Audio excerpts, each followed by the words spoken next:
शाम ढल रही थी। आसमान पूरा काला पड़ चुका था, जैसे किसी ने काले रंग की शीशी उड़ेल दी हो। बारिश आने को बेकरार थी। घिरा हुआ आसमान, ठंडी हवाएं, बारिश की बूंदें चांदनी को बेहद पसंद है। चांदनी आईने के सामने खड़ी होकर बन संवर रही थी। चांदनी को साज श्रृंगार का बहुत शौक था। आज उसे मिसेस कपूर की बेटी की शादी में जाना था। चांदनी वैसे तो कॉलेज की अध्यापक थी, मगर दिखती बिल्कुल कॉलेज की स्टूडेंट जैसी थी। वो बहुत ही खूबसूरत थी। चांदनी अब तैयार होकर रवाना हो रही थी कि उसकी नज़र एक अखबार पर पड़ी। अखबार में कोई भैरव चौक की खबर थी। लिखा था कि भैरव चौक नाम के एक छोटे से इलाके में बहुत सारी अजीबोगरीब घटनाएं घटी हैं। वहां पर बहुत सारी वारदातें हुई हैं। लूटमार, हत्या, अपहरण, बलात्कार, भूत प्रेत का साया, सभी घटनाएं तो घटी हैं वहां पर। लोग तो वहां पर दिन के उजाले में भी जाने का साहस नहीं करते। इस खबर को पढ़कर कुछ देर चांदनी खामोश रही, लेकिन फिर वह शादी के लिए चल दी। चांदनी शादी में पहुंच गई। शादी में पहुंचने में उसे कोई दिक्कत नहीं आई। चांदनी का स्वागत बहुत सारे हंसते चेहरों ने किया, मगर वहां कुछ चेहरे ऐसे भी थे जिन्हें चांदनी बिल्कुल भी पसंद नहीं करती थी। वो चेहरे थे कॉलेज के बदमाश और कॉलेज ट्रस्टी के बिगड़े हुए लड़के। वो 5 लड़के थे और पूरा कॉलेज उन लड़कों को 5 पापी बुलाता था।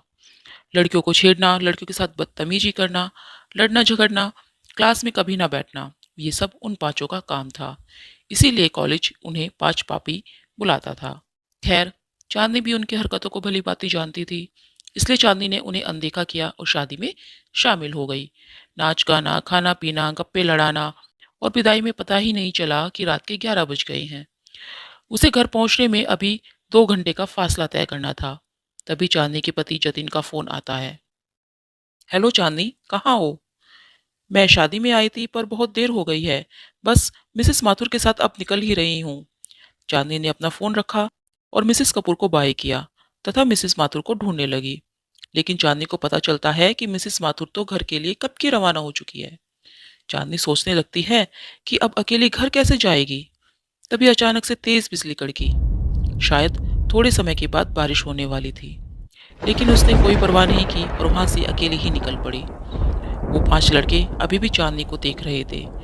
चांदनी ने भी उन्हें देखा, लेकिन फिर वो अपनी गाड़ी की तरफ चल दी।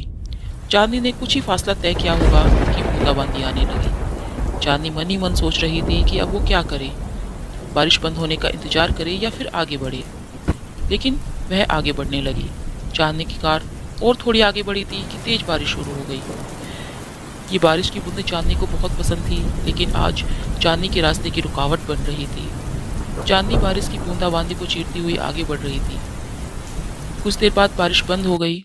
चांदनी हल्के मन से ड्राइव कर रही थी, मगर लगता है आज का दिन चांदनी के लिए सचमुच भारी था, क्योंकि सामने ट्रैफिक जाम था। गाड़ियों की लंबी लाइन लगी थी।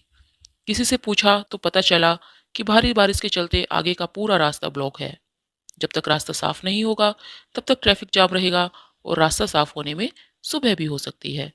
सुबह का नाम सुनते ही चांदनी की तो हवाइयां उड़ने लगी। तभी चांदनी देखती है कि कुछ गाड़ियां कच्ची सड़क की तरफ जा रही है। भैया, ये कच्ची सड़क कहाँ जाती है? चांदनी ने किसी से पूछा। ये कच्ची सड़क शहर जाती है बहन जी। चांदनी फिर से सोचने लगी कि वो रास्ता खुलने का इंतजार करे या फिर कच्चे रास्ते से जाए।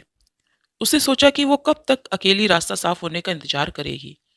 वो भी कच्ची सड़क की तरफ जा रही गाड़ियों के साथ गाड़ी चलाकर शहर वाले रास्ते जा सकती है। इसलिए उसने वो कच्ची सड़क से घर जाने का फैसला किया। चांदनी आगे बढ़ तो रही थी, मगर खौफ अभी भी उसके सिर पर मंडरा रहा था, क्योंकि वो आगे चल रही गाड़ियों के सहारे जा रही थी, जैसे कोई दीपक की रोशनी लेकर अंधेरे से गुजर रहा हो। आगे चल रही गाड़ियों की रफ्तार तेज होती है। वो सब चांदनी की कार से आगे बढ़ जाती है। चांदनी भी उन तक पहुंचने के लिए अपनी गाड़ी की स्पीड बढ़ाती है, मगर गाड़ी अचानक से बंद हो जाती है। गाड़ी बंद होते ही चांदनी बदहवास सी हो जाती है। वो वहां अकेली थी, आगे पीछे कोई नहीं था। आगे जाती गाड़ियां एक के बाद एक आंखों से ओझल हो रही थी। चांदनी अब बेचैन सी होने लगी थी। धड़कनें तेज चल रही थी। उसकी आंखों में खौफ साफ दिख रहा था। वो घबरा के जोर जोर से सांस ले रही थी। उसने अपने पर्स से फोन निकाला और जतिन का नंबर डायल करने लगी, लेकिन वहां पर तो मोबाइल का कनेक्शन ही नहीं था। वो बहुत ज्यादा डर गई थी। वो गाड़ी से बाहर निकलना भी नहीं चाहती थी। उसे कुछ सूझ नहीं रहा था। वो बार बार चाबी को घुमा रही थी, लेकिन गाड़ी स्टार्ट नहीं हो रही थी। उसे कुछ सूझ नहीं रहा था। वो बार बार चाबी को घुमा रही थी, लेकिन गाड़ी स्टार्ट नहीं हो रही थी। फिर चांदनी ने भगवान का नाम लिया और दोबारा से कोशिश की। इस बार गाड़ी स्टार्ट हो गई। चांदनी ने राहत की सांस ली। चांदनी बिना समय व्यर्थ किए वहाँ से चल दी। लेकिन 1 या 2 किलोमीटर का रास्ता ही चांदनी ने तय किया होगा कि वहाँ पर उसे एक बोर्ड दिखता है। उस बोर्ड पे लिखा था भैरव चौक। भैरव चौक का नाम पढ़ते ही चांदनी के रोंगटे खड़े हो गए। उसकी सांसें फिर से बढ़ने लगी। वही भैरव चौक जिसके बारे में चांदनी ने पढ़ा था। उसने फिर से भगवान का नाम लिया, मानो वो दुआ मांग रही हो कि अब की बार गाड़ी बंद ना हो। मगर ये क्या? चांदनी की कार भैरव चौक के नाम के बोर्ड के ठीक सामने आकर रुक गई और फिर वो स्टार्ट नहीं हुई। चांदनी ने बाहर का नजारा देखा तो बेहद अंधेरा और डरावना था। वहां पर जुगनू की टमटमाती रोशनी के अलावा और कुछ भी दिखाई नहीं दे रहा था। चांदनी ने फिर से भगवान का नाम लिया और गाड़ी स्टार्ट करने में जुट गई, लेकिन गाड़ी शुरू होने का नाम ही नहीं ले रही थी। तभी उसे सामने से कुछ दिखा। सामने से सफेद रंग की कुछ धुंधली धुंधली आकृति आ रही थी। चांदनी उसे देखकर दहल गई। वो बहुत ज्यादा डर गई। वो आकृति आगे आती जा रही थी। काले घने अंधेरे में सफेद रंग साफ साफ दिख रहा था। चांदनी उसे देख बस सोच रही थी कि ये क्या आ रहा है।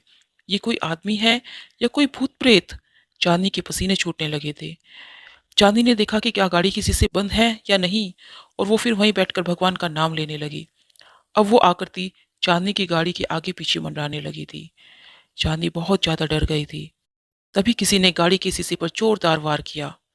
चांदनी ने उस तरफ देखा तो उसे मालूम पड़ा कि गाड़ी को शीशे को तोड़ने की कोशिश करी जा रही थी। चांदनी जोर जोर से चिल्लाने लगी, बचाओ बचाओ।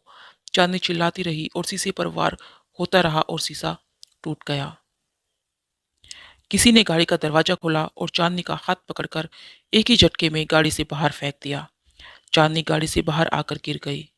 उसने हिम्मत जुटाई और उसने देखा कि वहां पर एक आदमी खड़ा था। वो बहुत ही दहशत भरा था। उसके हाथ में चाकू था। चांदनी समझ गई कि ये लुटेरा है और बिना कुछ बोले चांदनी ने सोने चांदी के जेवर उस आदमी को दे दिए। ये सब ले लो, मगर मुझे जाने दो, चांदनी ने बिलखते हुए उन लुटेरों से कहा। उस लुटेरे ने तुरंत चांदनी के हाथों से सब जेवर ले लिए। चांदनी अभी भी बस रोई जा रही थी। ये सब तो हम ले ही लेंगे, मगर इतनी लूट काफी नहीं है हमारे लिए। उस लुटेरे ने चांदनी के ऊपर हवस भरी नजर डालते हुए कहा। चांदनी उसके इरादे समझ चुकी थी। वह वहां से भागने की कोशिश करने लगी, लेकिन वहां से नहीं भाग पाई क्योंकि वहां पर दो और आदमी आ गए थे। चांदनी पूरी ताकत से चिल्लाने लगी, बचाओ बचाओ, यहाँ तुम्हें बचाने वाला कोई नहीं आएगा। चिल्लाओ जितना चिल्लाना है, जोर जोर से चिल्लाओ, एक लुटेरे ने हंसते हुए कहा। तभी एक लुटेरे पर पीछे से तेज वार होता है और वो लुटेरा वहीं ढेर हो जाता है। दोनों लुटेरे पीछे देखते हैं कि ये वार किसने किया। चांदनी भी उस तरफ देखती है जहां से वार हुआ था। वहां वही कॉलेज के 5 स्टूडेंट थे जिसे पूरा कॉलेज 5 पापी कह के बुलाता था। वो 5 स्टूडेंट उन बचे हुए 2 लुटेरों पर झपटते हैं और उन्हें मार मार के बेहोश कर देते हैं। चांदनी वहीं सहमी खड़ी आंखों से आंसू बरसाती बस देखती जा रही थी और सोच रही थी कि जिन 5 पापी को बुरा और गलत समझ रही थी, उन्हीं लोगों ने आज चांदनी को बचाया है। मैडम, हम बुरे हैं, मगर इज्जत सबकी करते हैं। आप बेफिक्र होकर जाइए। ये बंटी आपको सुरक्षित घर तक छोड़ देगा और हम इन लुटेरों को पुलिस के हवाले कर देंगे। इन लोगों ने भूत प्रेत के नाम पर बहुत लूट मचा रखी है। अब पुलिस ही ने मुझे चखाएगी। एक स्टूडेंट ने कहा। मुझे माफ कर देना, मैंने तुम लोगों को गलत समझा, मगर तुम तो। लेकिन इनसे आगे चांदनी के मुंह से एक शब्द भी नहीं निकल पा रहा था क्योंकि चांदनी बस रोई जा रही थी। चांदनी वहां से सुरक्षित होकर घर चली गई।